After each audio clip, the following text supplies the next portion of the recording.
নমস্কার বন্ধুরা, আমি চলে এসেছি একটি নতুন রেসিপি নিয়ে। যদিও শীত চলে এসছে এবং পিঠেপুলি খাওয়ার সময়, তবুও আমি গোবিন্দভোগের চালের পায়েস নিয়ে চলে এসেছি। এখানে আমি নিয়ে নিয়েছি 100 গ্রাম মতো চাল এবং 1 বাটি মতো চিনি। এখানে রয়েছে কাজু, কিশমিশ, তেজপাতা, এলাচ এবং 1 লিটার দুধ। যেহেতু আমার বাচ্চা কাজু, কিশমিশ এবং গুড় এগুলি পছন্দ করে না, তাই আমি এগুলিকে স্কিপ করে দিয়েছি।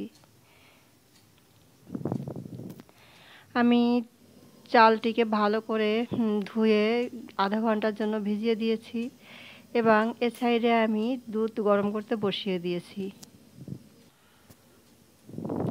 বন্ধুরা, আমি আজকে হাঁড়িতে বসিয়েছি, কেননা ছোটোবেলায় আমি দেখতাম আমার মা কাকিমারা হাঁড়িতে ক্ষীর বানাতো। কেন বানাতো জানি না, আমার কাছে সসপ্যান রয়েছে, তবুও আমি হাঁড়িতেই বসিয়ে দিলাম। তো ভালো করে দুধটি ফুটিয়ে নিয়েছি এবং ফুটিয়ে সুন্দরভাবে আমি গাঢ় করে নিচ্ছি দুধটিকে। এই দুধটি যদিও লো ক্যালোরির, আমি এর মধ্যে কোনো পাউডার দুধ কিংবা ওর কনসেন্ট্রেন্স মিল্ক ব্যবহার করব না। এখানে আমি নিয়ে নিয়েছি এলাচটিকে, এলাচের দানা বের করে নিয়েছি এবং এদিকে তেজপাতা নিয়ে আমি দুধের মধ্যে দিয়ে জ্বালানো শুরু করে দিয়েছি। দুধটি আমি ধীরে ধীরে জ্বালাতে থাকবো এবং হাতা দিয়ে নাড়তে থাকবো, যেন দুধ নিচে না লেগে যায়। বন্ধুরা, এই পায়েস বানাতে অনেক ধৈর্য এবং সময়ের দরকার।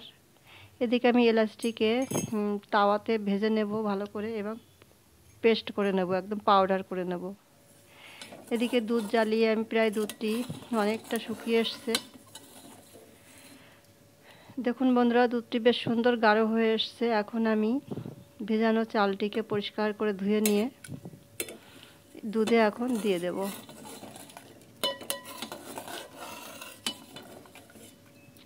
এই ক্ষীরটি যেহেতু আমি চিনি দিয়ে বানাচ্ছি, গুড় দিয়ে বানালে বেশি সুস্বাদু হয়, কিন্তু এদিকে আমার বাচ্চা গুড়ের ক্ষীর একদমই খাবে না। আমি চালগুলিকে আমি আস্তে আস্তে দিয়ে দেবো এবং নাড়তে থাকবো। একসঙ্গে চালগুলি দিয়ে দিলে দলা পেকে যাওয়ার সম্ভাবনা থাকে। একবার চাল দিয়ে দেওয়ার পর বন্ধুরা, এখানে সারাক্ষণ বসে থাকতে হবে এবং নাড়াতে হবে।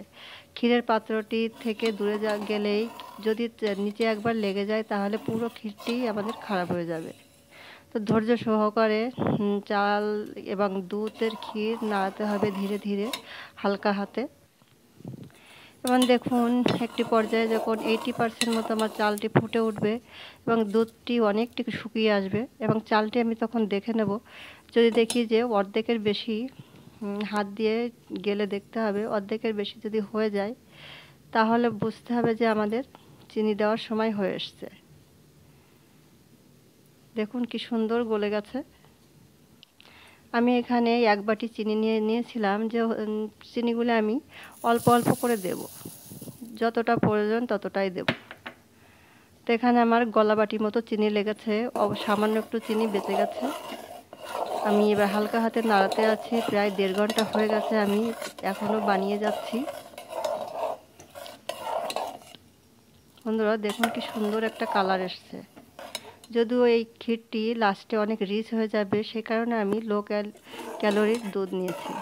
কেননা এখন সবার ভেতরে প্রবলেম আছে, শরীরে কারোর বিপি, সুগার এ সমস্ত ঘরে ঘরে হয়েই থাকে।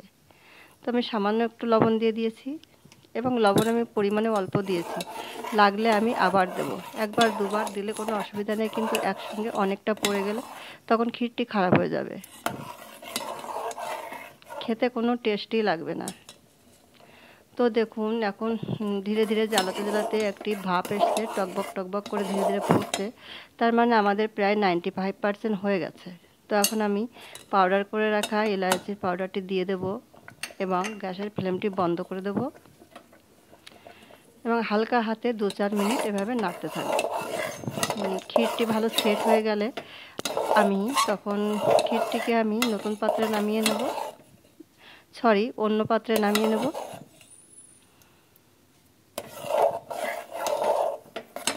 ক্ষীরটি দেখুন কি সুন্দর গাঢ় হয়ে এসছে, বেশ একটা কালার এসছে, আর আমি এখান থেকে খুবই সুন্দর একটি গন্ধ পাচ্ছি। তো এখানে আমার ক্ষীরটি রেডি হয়ে গেছে বন্ধুরা। যেহেতু কাজু কিশমিশ আমি এখানে অ্যাভয়েড করেছি, তো উপরে একটা কাজু দিয়ে আমি সার্ভ করে দিলাম। আমার ক্ষীরটি বন্ধুরা অবশ্যই একবার চেষ্টা করে দেখবেন। যারা নতুন নতুন বন্ধু রাঁধুনি রান্না করা শিখছে তাদের জন্য আমার এই রেসিপিটি। ধন্যবাদ।